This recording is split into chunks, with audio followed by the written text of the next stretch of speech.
చాలా చెప్పాలి. నాకు థ్యాంక్స్ తెలుసు. శోభన్ బాబు గారి గురించి చెప్పాలంటే చాలా చెప్పాలి. ఇంతకుముందు ఆయన చెప్పినట్టు ఆయన జర్నీలో నేను ఒక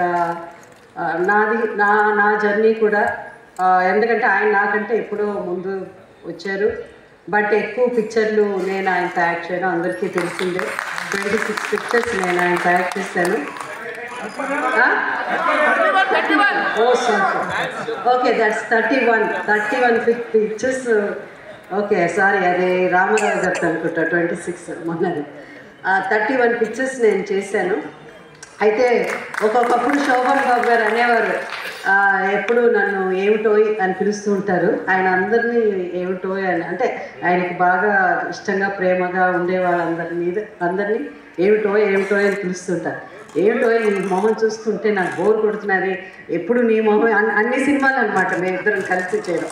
నా మొహం చూస్తే కూడా బోర్ కొట్టే అంత లెవెల్లో మేము ఒక సంవత్సరం అంతా కలిసి యాక్ట్ చేసిన సందర్భాలు కూడా ఉన్నాయి. వేళ ఆయన దగ్గర నుంచి నేను చాలా ఇంటర్వ్యూస్లో మాట్లాడాను. ఇప్పుడు చాలామంది ఇక్కడ మాట్లాడాలి కాబట్టి నేను అవన్నీ చెప్పలేను. బట్ అఫ్కోర్స్ ఆయనకి ఉన్న డిసిప్లిన్ కానీ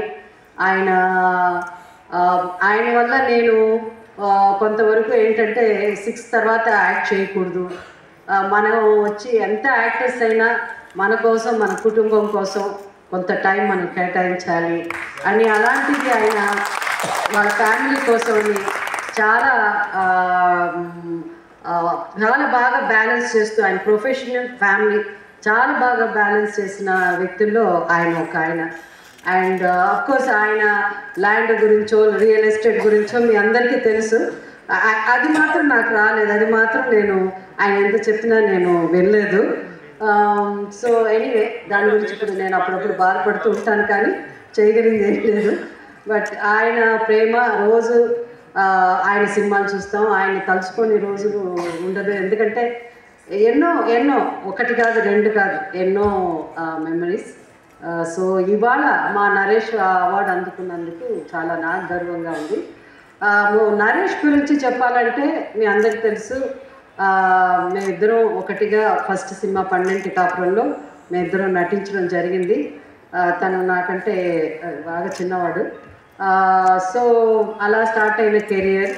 దాని తర్వాత Naresh as an actor one of the most amazing actors. ఎందుకంటే ఇప్పుడు నరేష్ లాంటి అంత టాలెంట్ ఉన్న నరేష్కి ఇంకా మన క్యారెక్టర్స్ రాయడానికి ఒక్కొక్కప్పుడు మనకి అలాంటి స్టోరీ లైన్స్ కానీ అలాంటి క్యారెక్టర్స్ తక్కువ. అంటే తను చేసిన క్యారెక్టర్స్ కంటే మించి చేయగలడు తను, అంత గొప్ప నటుడు. నేను కూడా అదృష్టం అనే ఒక సినిమా మేము చేసాం. ఆ సినిమా మీరు ఎంతమంది చూస్తారో, అది చాలా ఆ టైంకి అది చాలా ముందు, అంటే కొంచెం చాలామందికి ఆ సినిమా గురించి అర్థం కాలేదు. ఆ సినిమా అంతకుముందు చిత్రం బళారే చిత్రం అనే సినిమా చాలా పెద్ద హిట్ అయింది. ఆ హిట్ అయిన తర్వాత నెక్స్ట్ ఈ సినిమా తీసిన తర్వాత దీంట్లో అయితే అన్ని రసాలు, ఎన్ని నవరసాలు ఉంటే ఆ నవరసాలన్నీ ఆ సినిమాలో one of the best performance Naresh. Unfortunately ఆ పిక్చర్ వాడలేదు అనుకోండి, అది వేరే విషయం. బట్ ఒక యాక్టర్గా నిజంగా నాకు ఆశ. ఇప్పుడు ఎంత అదృష్టం తను చేసే క్యారెక్టర్స్, ఒక్కొక్క క్యారెక్టర్స్ అందరి నటులకు అలాంటి అవకాశం రాదు. సో తను చేసే క్యారెక్టర్స్ ఇంకా రాబోయే కొత్త డైరెక్టర్స్, కొత్త రైటర్స్ ఎంత గొప్ప క్యారెక్టర్స్ కూడా, అంటే ఇంతవరకు తెలుగు సినిమాల్లో చూడని క్యారెక్టర్స్ నరేష్ క్రియేట్ చేయగలరు, నరేష్ కూడా చేయగలడు. అంత గొప్ప నటుడు నరేష్. నిజంగా నాకు మా ఫ్యామిలీ, మా కజిన్ అని నాకు చాలా గర్వంగా ఉంది. ఎందుకంటే గొప్ప నటులని పేరు తెచ్చుకోవడం చాలా కష్టం. So is one of the best actor in our industry. Thanks. అలాగే ఆమణి గారు,